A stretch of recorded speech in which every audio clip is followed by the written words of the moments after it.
So, good day mga boss. Welcome na naman po sa ating panibagong video. So, sa video natin yan mga boss ay i-unbox natin to mga boss. Yung ganitong klase ng padlock mga boss with security features mga boss na pwede siya mag-alarm pag once na nakadetect siya ng vibration sa ating motor. So, ito mga boss, dagdag safety, security sa ating motor para iwas nakaw mga boss o para maalarma yung mga nagbabalak na kunin yung ating motor mga boss. So, ito ay murang-mura lang to mga boss sa Shopee o Lazada mga boss ay makakabili na tayo ng ganitong klaseng produkto mga boss. So, yan, i-unbox natin to mga boss.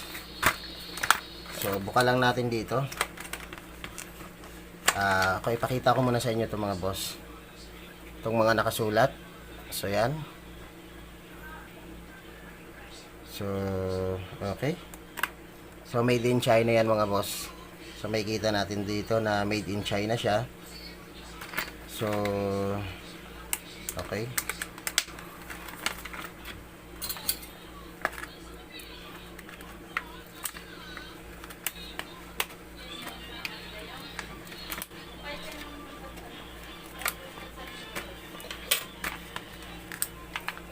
So, buksan na natin ito mga boss. So, meron siyang, siyempre yung kanyang padlock. So, yan yung kanyang padlock mga boss.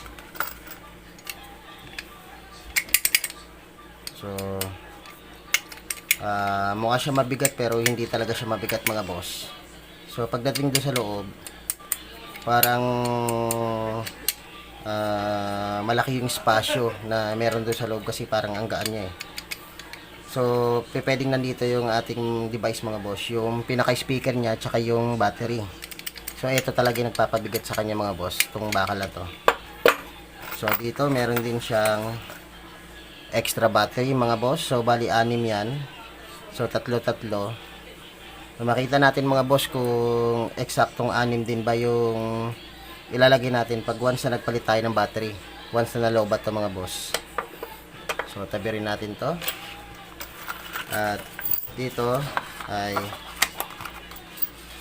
dito naman yung kanyang susi mga boss. So yun yung susi niya. So tabi natin to dito. So yan yung susi. Bali tatlong susi mga boss yung meron sa kanya. So meron siyang padlock, meron siyang tatlong susi at meron siyang 6 na battery mga boss para sa pagpapalit o pag-replace ng ating battery pag once na nalobat na yan. So dito, ito yung susi natin. So yan yung itsura ng susi niya mga boss. So yan yung itsura ng susi. Bali tatlo yan mga boss. Puro ganyan yung itsura. So pahiga. So ganito. So yan. So pag pinihit natin ng pakaliwa. So pakaliwa pataas. Halimbawa. Pakanan mga boss. Pag pinihit natin papunta ng kanan, yan yung pagbukas sa kanya mga boss. So pag once na binalik natin yan, automatic nakalak na. Pwede natin kunin yung susi at nakalak na siya. So try natin mga boss. Tanggalin natin to. So dito mga boss sa loob niya, para ma-check natin yung loob kung may battery na ba to, o eto na rin yung battery niya. So dito makikita natin sa loob mga boss yung screw. So yan, yun nakikita nyo sa loob yan mga boss. So tanggalin natin yan. Gagamit tayo ng screwdriver.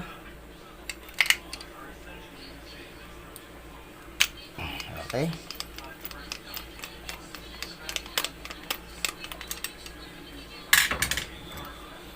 So yan yung screw niya sa loob. At pwede na natin siya ma-disarm mga boss.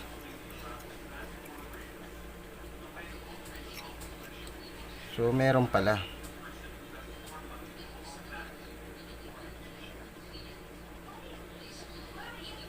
So meron na pala siyang battery sa loob mga boss. So yan yung battery. So ito mga boss, ibalik na natin yung parts nito. At siguraduhin lang natin na walang mapuputol na mga wirings dyan mga boss. So unahin natin to, itong pinaka box ng battery. Ayan.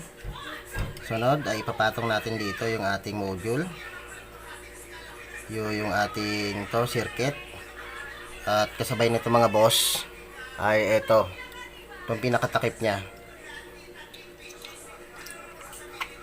So yan, sure natin na walang mga maiipit na wirings dyan mga boss bago natin ilock. So okay. So eto, tanggalin lang natin mga boss yung pinakaharang niya dyan sa loob. So ganito lang yan.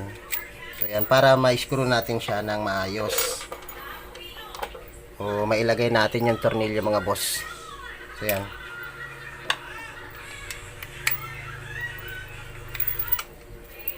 Siguraduhin natin na pantay siya mga boss para pag binalik natin siya ay okay. O walang nakabuka mga boss. So walang naipit na wires. So yan, pag okay na yan mga boss, i-try na natin to paganahin mga boss. So dito sa ating manual mga boss, so sa likod ng box makikita natin yung parts ng ating alarm. So yan, so nandito yung groove o yung pinaka chain nya mga boss, yung body, key port at yung batteries. So nandito nakalagay yung batteries, yung key port at yung ating groove. So dito mga boss, sinasabi na meron daw siyang side na para sa alarm. Pwede mong i-disarm at pwede mong i-active yung alarm. So dalawang klase yan mga boss eh. So dito tingnan natin sa ating pinaka groove mga boss. So dito napansin natin mga boss, yung sa groove natin, yung kabila dito sa likod. So yan, sa likod ng bakal na to o groove na to ay wala siyang uka. So dito sa part na to ng mga boss ay may uka siya mga boss. So yan. So tingnan natin dito sa ating device. So dyan makikita natin mga boss. So dito makikita natin sa part na to, yun nasa loob. So yan yung nagti-trigger mga boss dito sa ating alarm. So pag once na diinan yan mga boss o tumama itong part na to mga boss na walang uka, so magti-trigger yon para sa alarm natin mga boss. So pag once naman itong may uka, so hindi niya matatamaan yung part na yon.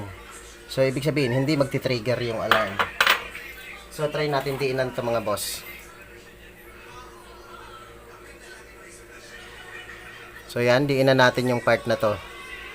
So yung part na yan.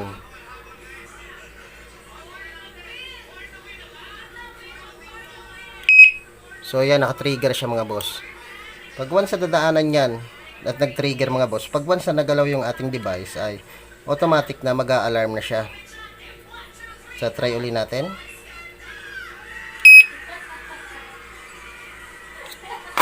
Yan mga boss. So ganyan siya nagpa-function. So i-try natin mga boss na ilagay yung meron tong groove mga boss.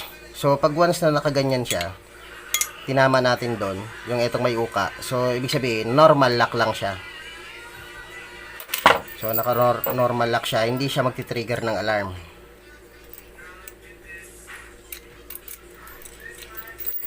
So yan. Oh, kahit anong gawin mo mga boss, so hindi magti-trigger yung alarm natin. So naka-normal lock siya. So try natin baliktarin mga boss. Ang ilalagay natin itong walang uka dito sa part na to. So yan, nag-trigger na siya mga boss. So ibig sabihin naka-lock na yung ating alarm. O naka-activate yung alarm natin. Once na ginalaw yung ating motor mga boss. So yon, naka-active siya. So maririnig natin yung tatlong sound mga boss na warning. dun sa mga gagalaw ng motor. So ulitin natin mga boss. Trigger. Kunin natin yung susi. Halimbawa nakalagay na yan sa motor natin mga boss. So pag naka-detect siya ng vibration sa ating motor, ay automatic na magbibigay siya ng signal o ng warning dun sa gumagalaw ng motor natin. So yan. So nag-trigger siya ng 3. So ulitin natin. So yan. So nag-trigger yung alarm natin mga boss. So ulitin natin. Tanggalin natin to. Trigger. So yan, nagalaw siya. So meron na siyang warning na 3. So pag once na ginalaw yun uli mga boss, o nagalaw itong part na to. So yan. So dyan siya nagtitrigger mga boss. So meron siyang warning. So meron siyang warning na 3. So dito naman mga boss, titingnan natin kung gaano katagal yung tunog niya o kung gaano siya tatagal pag once na nag-activate yung ating alarm.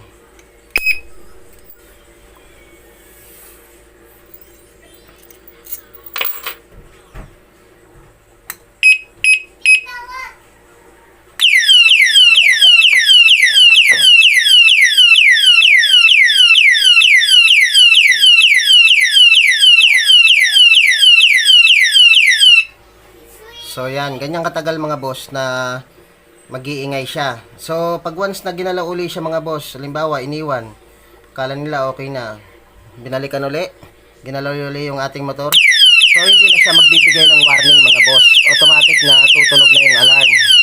So ganyan siya mag-function.